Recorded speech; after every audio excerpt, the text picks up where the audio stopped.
بسم اللہ الرحمن الرحیم۔ امام جعفر صادق علیہ السلام فرماتے ہیں کہ بعض اوقات مجھے کوئی حاجت درپیش ہوتی ہے تو میں اس دعا کو پڑھتا ہوں اور جب واپس آتا ہوں تو میری دعا قبول ہو چکی ہوتی ہے۔ مؤلف کہتے ہیں کہ سید ابن طاؤس نے اپنی کتاب جمال الاسبوع میں اور ایک گفتگو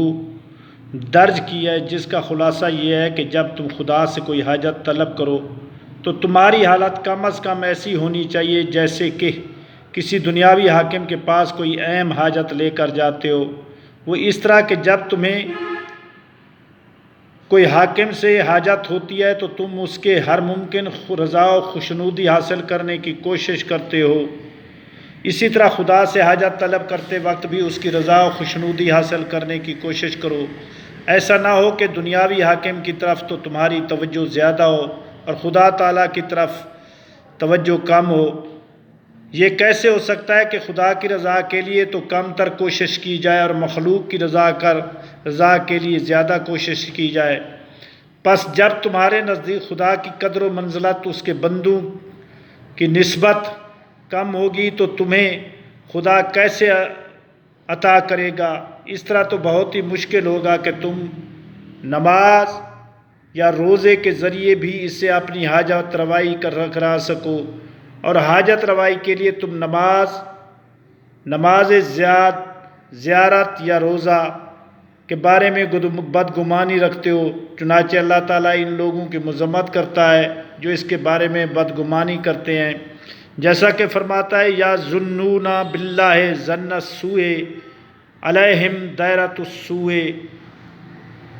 یہ لوگ خدا سے بدگمانی کرتے ہیں، بدگمانی تو انہی کی طرف پلٹتی ہے۔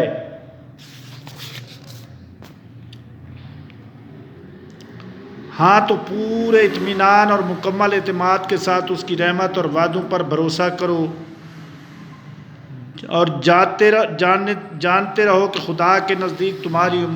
امیدوں کی حیثیت ایسی ہے جیسی حاتم سے ایک حقیر سی رقم لینے کی ہو۔ اس لیے اگر تم ایک قرات کے لیے حاتم کے پاس جاؤ گے تو انہیں یقین ہوگا کہ خواہ کچھ بھی ہو حاتم جیسا سخی ایک قرات تو دے ہی دے گا۔ پس معلوم ہونا چاہیے کہ تمہارا خدا سے حاجت حاتم سے ایک قرات کی طلب سے کم تر نہیں ہونی چاہیے، لہذا خبردار کہ تمہارا خدا پر اعتماد اس سے کم ہو جائے جتنا کہ حاتم پر رکھتے ہو۔ نیز یہ بات بھی مناسب ہے کہ جب تمہیں کسی حاجت کے لیے نماز اور روزے کا عمل بجا لانا ہو تو یہ تمہاری دینی حاجات اور ان میں سے بھی اہم سے اہم تر کے لیے ہونا چاہیے۔ ہم سب کی اہم ترین حاجت وہ عظیم شخصیت فرجہ الشریف، لہذا تمہارا روزہ اور تمہارا مرتبہ اول پر تو جناب علیہ السلام کی قضاء حاجات کے لیے، مرتبہ دوم میں اپنی دینی حاجات کے لیے اور مرتبہ سوم میں تمہاری دیگر حاجات کے لیے ہو، لیکن تمہیں معلوم ہونا چاہیے کہ اس سے بڑھ کر تمہاری یہ دینی حاجت ہے کہ تمہیں خدا کی رضا اور مغفرت حاصل ہو اور وہ تمہاری طرف توجہ فرمائے اور تمہارے اعمال کو قبولیت سے نوازے۔ اس کی وجہ یہ ہے کہ اگر ظالم بادشاہ و حاکم تمہیں قتل کر دے تو اس سے تمہارا دنیاوی نقصان ہوگا اور تمہاری دنیا خراب ہوگی لیکن تمہارا دین محفوظ رہے گا۔ پھر یہ بات بھی ہے کہ اگر ظالم حاکم تمہیں قتل نہ بھی کرے تو بھی تمہیں مرنا ہے اور ایک دن موت کو آنا ہی ہے، لیکن اگر تمہیں خدا کی خوشنودی و مغفرت حاصل نہ ہو تو اس صورت میں تمہاری دنیا و آخرت دونوں کی بربادی ہے۔ پھر تمہیں اب ایسے بھیانک اور ہولناک انجام سے دوچار ہونا پڑے گا جو تمہارے وہم و گمان میں بھی نہیں ہو سکتے کہ اپنی حاجات پر امام العصر اجر اللہ فرجہ الشریف کی حاجات کو مقدم رکھو، تو اس کی وجہ یہ ہے کہ دنیا اور اہل دنیا کی بقا آپ ہی کی وجود مبارک سے ہے۔ جب تمہاری زندگی کسی اور کی زندگی پر موقوف ہو تو پھر اپنی حاجات کو اس کی حاجات کے لیے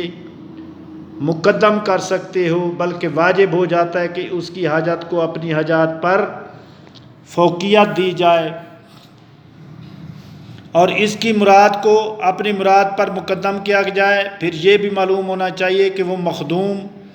تمہارے روزے نماز کا محتاج نہیں ہے، لیکن بندگی کا تقاضا اور شرافت کا لازمہ یہی ہے کہ تم ایسا ہی کرو، لہذا اپنی ہر حاجت کے بیان سے پہلے اس خاندان عصمت و طہارت پر صلوات پڑھو اور صاحب العصر کی سلامتی کے لیے دعا کرو، اور پھر خدا سے اپنی حاجات طلب کرو تاکہ تمہاری حاجات پوری ہو جائیں۔ والسلام۔ اللہم صلی علی محمد و آل محمد۔